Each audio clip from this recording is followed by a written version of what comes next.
After watching this story, you will understand why millions of Africans overseas hesitate to invest or start projects back home. Emma had always been the kind of person who put family first. Born and raised in Nigeria, she had seen the struggles of her parents, the hardships of her siblings, and the desperation that poverty brought. When she got the opportunity to travel to the UK for studies, she carried her family's hopes on her shoulders. She worked tirelessly, cleaning offices at night, taking extra shifts at the nursing home, and sending every extra penny she made back home. She didn't just send money, she sent dreams, possibilities, and a way out of the suffering they had always known. Her younger brother, Daniel, was at the heart of these sacrifices. Emma had practically raised him, ensuring he got into a good university and had everything he needed to succeed. She funded his business idea, hoping he would become independent and one day stand on his own. She also helped her cousin, Lisa, by paying her tuition fees when their uncle refused to support her education. And then there was her childhood friend, James, who had lost his job and needed capital to start a small venture. Emma had sent money to help him too. Each time, she did these things with a full heart, believing that when you lift others, they will lift you too. But life was about to show her otherwise. The first crack. One evening, after a long shift at the hospital where she worked, Emma received a call from her mother. "My daughter, we need to talk," Mom said, her voice hesitant. Emma sat up, already sensing something was wrong. "What is it, Mom?" Mom sighed. "I heard something today that has been bothering me. Someone came to me and said that Daniel has been saying things about you, things that are not good." Emma frowned. "What kind of things?" "They say he calls you his milk cow." Mom said, her voice filled with sadness. "That you will always send money, no matter what. That he doesn't need to struggle because his sister in London will always take care of things." Emma felt like ice had been poured down her back. "Mom, are you sure about this?" "I didn't believe it at first, but then I heard it from someone else too." Mom said, "I don't know, my daughter. I just want you to be careful." Emma tried to push the thought away, convincing herself that people were just jealous of her family. She had always believed Daniel was hardworking and ambitious. He couldn't possibly be that kind of person. But doubt had already planted itself in her heart. The second crack. A few months later, another blow came. Her cousin, Lisa, whom she had helped through school, sent her a casual message. "Sister Emma, I need some help. I want to start a business now that I've graduated. Just a small one. If you can send me £1,500, I'll be very grateful." Emma thought about it. She was already stretched financially, but she didn't want to disappoint family. She agreed, but with one condition. Lisa would have to draft a business plan. Days turned into weeks. Lisa never sent any plan. Instead, Emma heard from someone else that Lisa had used the money to buy expensive wigs and a new iPhone, flaunting them on social media while claiming, "Hard work pays." Emma couldn't believe it. She called Lisa, asking her directly about the money.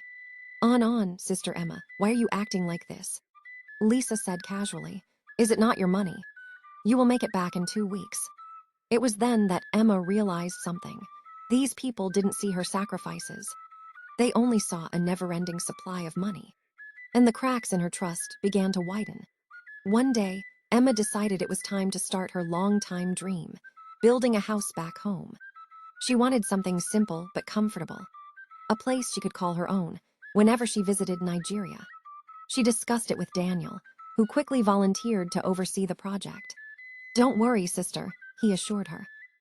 "I will make sure everything is done well. Just send the money, and I'll handle the rest."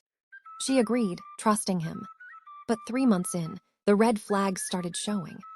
First, Daniel kept demanding more money, claiming the cost of materials had increased. Then, when she asked for pictures of the progress, he sent blurry photos, always making excuses about the workers being too busy to take proper shots. Then, one day, she heard something that shattered her world. She was on a video call with James, her childhood friend, when he said, "By the way, I saw Daniel the other day. Omo, that guy is balling. He just bought a new car." Emma felt her stomach drop. A new car. Yes, now, Didn't you give him money for that? James asked, confused. Or is he doing another business on the side? Emma ended the call without another word. Heart pounding, she dialed Daniel immediately. Daniel, where's the house? She asked, her voice sharp with anger. Sister, calm down. Don't tell me to calm down. Where is the house? There was silence. Then finally, he muttered, the money is gone. Emma felt like she had been punched in the chest. Gone. I had some personal issues. I thought I could replace it before you found out. Daniel stammered. The betrayal was complete. Emma had worked years, sacrificing her comfort, her sleep, her energy, all for people who saw her as nothing but a source of endless money. Daniel had not only wasted her hard-earned money, but had been mocking her behind her back, calling her a milk cow. She sat in silence, letting the reality of it all sink in. Then she made a vow to herself. Never again. Never again would she send money blindly. Never again would she trust anyone with her projects. Never again would she allow herself to be used. Emma sat on her bed, staring blankly at the ceiling. The weight of everything crushed her. Years of sacrifice. Years of trust, all crumbling like dry leaves. The pain was not just from losing money. It was from realizing she had been nothing but a tool. A convenient source of cash for people she thought she could rely on. For hours, she replayed everything in her mind. Every late-night shift, every meal she skipped to save money, every opportunity she turned down because she had to send money home. And now, her own brother had stolen from her. She clenched her fists. It was time to change. The next morning, Daniel called. Emma let the phone ring for a long time before answering. Emma, I'm sorry, he started. I swear, I didn't mean for things to go this way. Emma's voice was cold. You stole from me, Daniel. I didn't steal, You took my money for something I didn't approve of. That is stealing. There was silence, then Daniel sighed. I thought I could fix it before you noticed. Emma shook her head. That's the problem. Daniel, you thought of yourself first. Not me, not my sacrifices, not the fact that I trusted you. I'll pay you back, he said. Emma let out a bitter laugh. With what? The car you bought, or the money you've already wasted. Daniel didn't answer. I don't want your apologies, Emma said, her voice firm.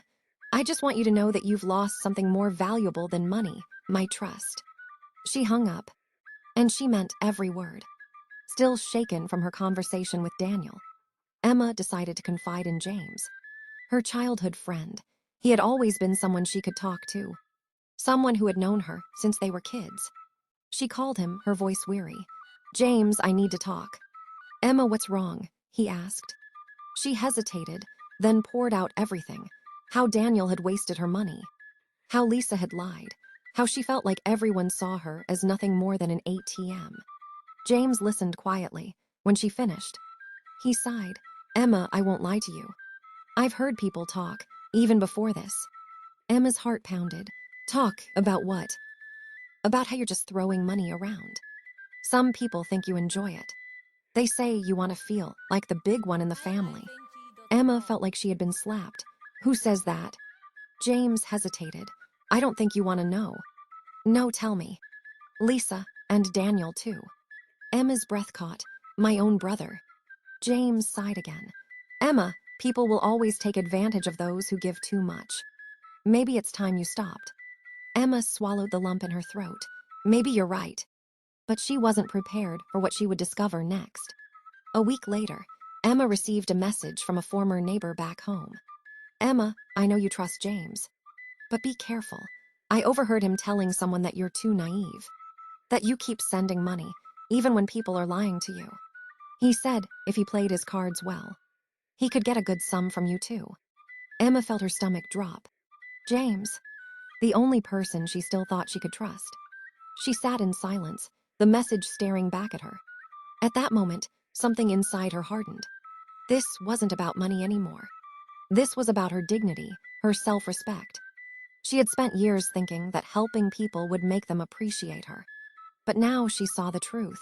Some people never appreciate. Some people only take. And she was done.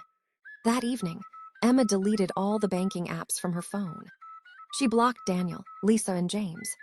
She didn't even send an explanation. She was done explaining. Then she pulled out a notebook and wrote down a single sentence.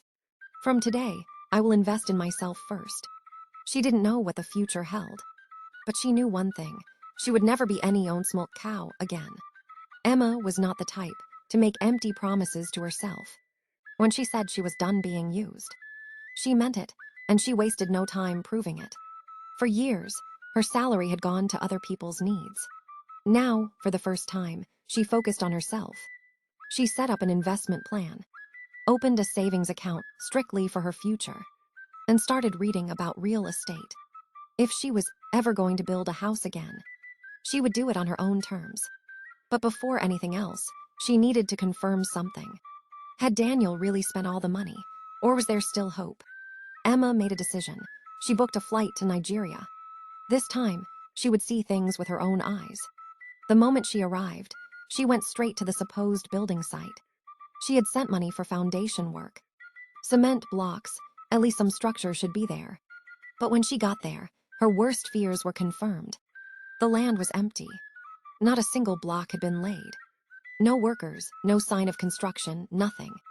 Emma stood there, her hands shaking with anger. She called Daniel. He didn't pick up. She called again and again. Finally, he answered. Sister, I wasn't expecting you. Emma's voice was ice cold. I'm standing on the land right now. Daniel, where is my house? Silence. Answer me, Daniel. More silence. Then finally, Emma, I can explain. Explain what? That you stole from me. That you lied. That you and Lisa called me your milk cow behind my back. Daniel stammered. Sister, it wasn't like that. I had some problems. I needed the money. Emma cut him off. You needed my money.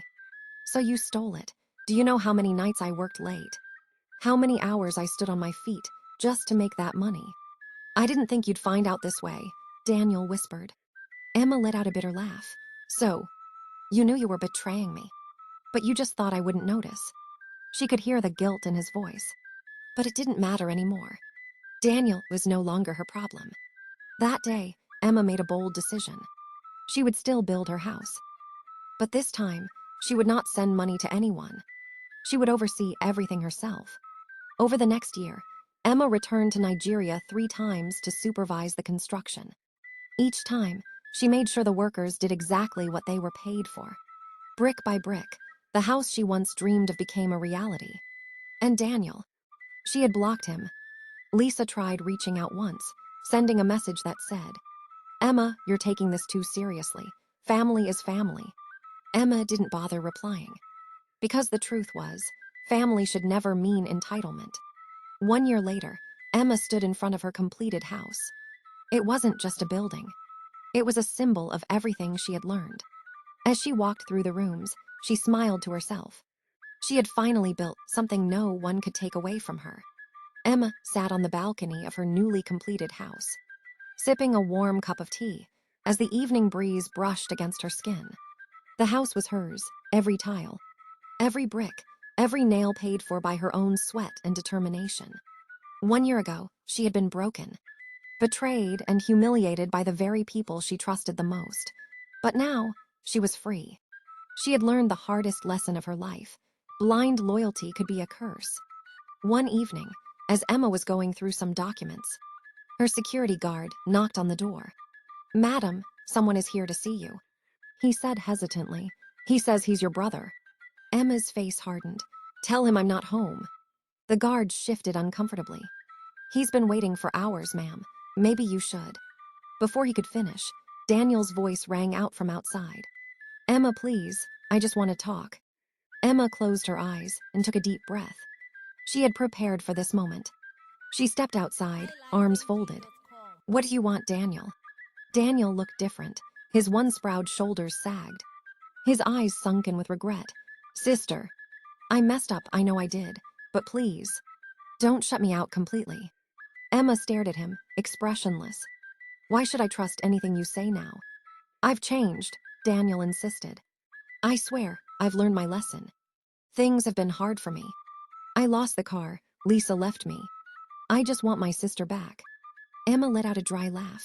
Oh, so now you remember I'm your sister. When you and Lisa were calling me your milk cow. You didn't think about that, did you? Daniel dropped to his knees. Please. Emma, I know I don't deserve your forgiveness. I just want a second chance. Emma sighed. Daniel, I don't hate you. I never did, but I've changed too. I'm no longer the sister who will sacrifice everything for ungrateful people. Tears filled Daniel's eyes. Does that mean you'll never help me again? Emma looked at him, her voice calm but firm. It means I will never allow myself to be used again. And with that, she turned and walked back inside, leaving Daniel outside with his regrets. That night, Emma sat by her window, watching the stars.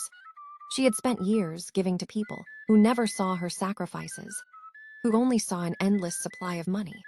And when she finally said no, they turned on her. But that was in the past. From now on, she would choose herself first. She would help only those who truly deserved it. And she would never again let family or friends guilt trip her into sacrificing her own happiness. As she lay down to sleep, a smile formed on her lips. For the first time in years, she felt truly at peace. Because this time, her story had ended on her terms. Family and friends should be a source of love and support, not a burden that drains you. Learn from Emma's story. Helping people is good, but not at the cost of your own happiness. Have you ever experienced betrayal like this? Share your thoughts in the comments. And don't forget to like, subscribe, and hit the notification bell so you don't miss our next story.